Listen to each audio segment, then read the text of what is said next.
It's time for the Daily Stand Up Podcast presented by Agile Dad with your host, Lee Henson. Without any further ado, let's get started. Someone recently asked if I would do a recap on Bill Wake's Invest model. Invest, for those of you who aren't familiar with it, this is a way to write effective, agile user stories or backlog items.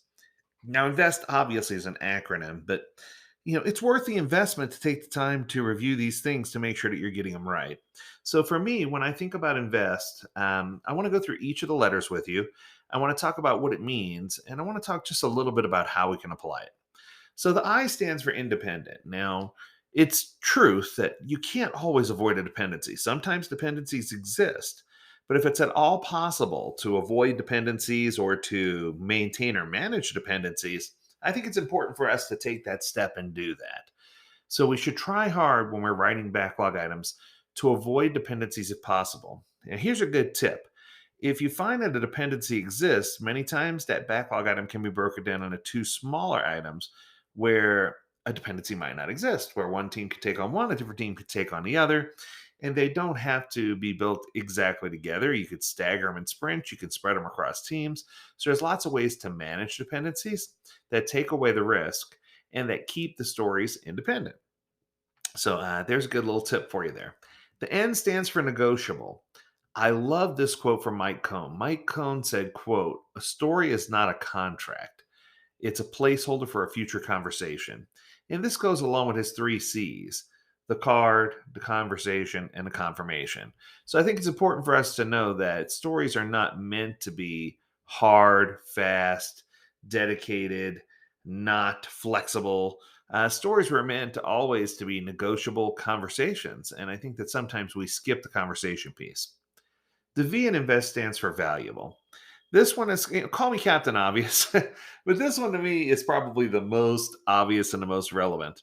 When we're building something, we want to make sure that it contains great value. Now, not Walmart great value, although Walmart great value is good. We are looking for value, meaning that does it have value to the end consumer? Does it have strategic value with regard to urgency for setting something up? Does it provide a technology value where it's providing an upstep to architecture infrastructure so that we can build things again better and faster in the future? So, all value doesn't come in one size. White Castle fries only come in one size, but value comes in many different sizes. So, we need to make sure we understand value.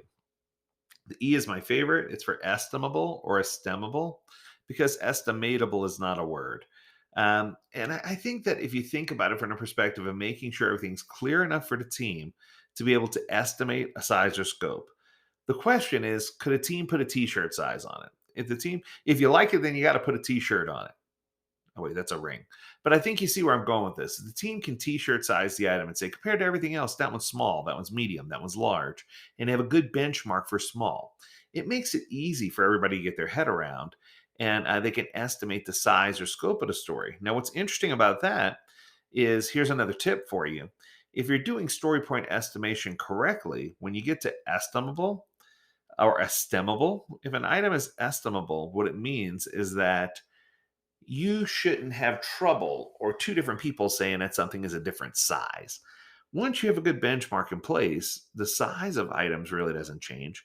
It's the skill set of the individual that's doing the work that could cause it to take a shorter amount of time or a longer amount of time.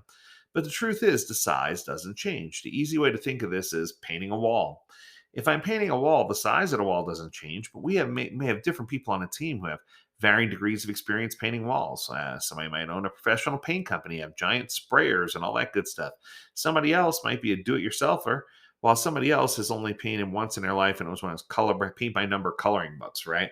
What I'm trying to say is you can't get hung up on time related or Joey feels it's this size, I feel it's this size.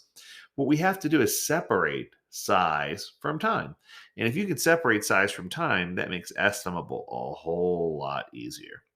Okay, let's talk about sized appropriately, the S. So, sized appropriately means that it is sized in such a way that it can easily fit within a 2 week sprint boundary. So, sized appropriately means that we can finish it, start it, and finish it in a single sprint. If it can't be started and finished in a single sprint, then it is our responsibility as product owners to break that item down and to work with the teams in backlog refinement or grooming to make sure we break it down into smaller pieces. Now, there are times where stories are just large in size and there's not a good reason or a good way to break them down. And when that happens, that's okay. We shouldn't force it into a part A, part B scenario. We just need to accept that some stories are going to be larger. And we also need to accept that sometimes leadership wants to track the story at the larger level. It doesn't necessarily mean that it has to be large and that you shouldn't break it down. In fact, I'm going to encourage you to say the more you break down a story, the better it's going to be. And then the T is testable. This means that every single story that you write, every backlog item should have crystal clear acceptance criteria. Now, one of the tools that we know that's very popular right now is Gherkin, Gherkin. This is given when then, given this scenario, when this happens, then this is what I expect as a result. And if you have that syntax correct and you write your acceptance criteria in this way, it makes it really easy for you to automate testing using free tools like from Atlassian, for example. They have Cucumber.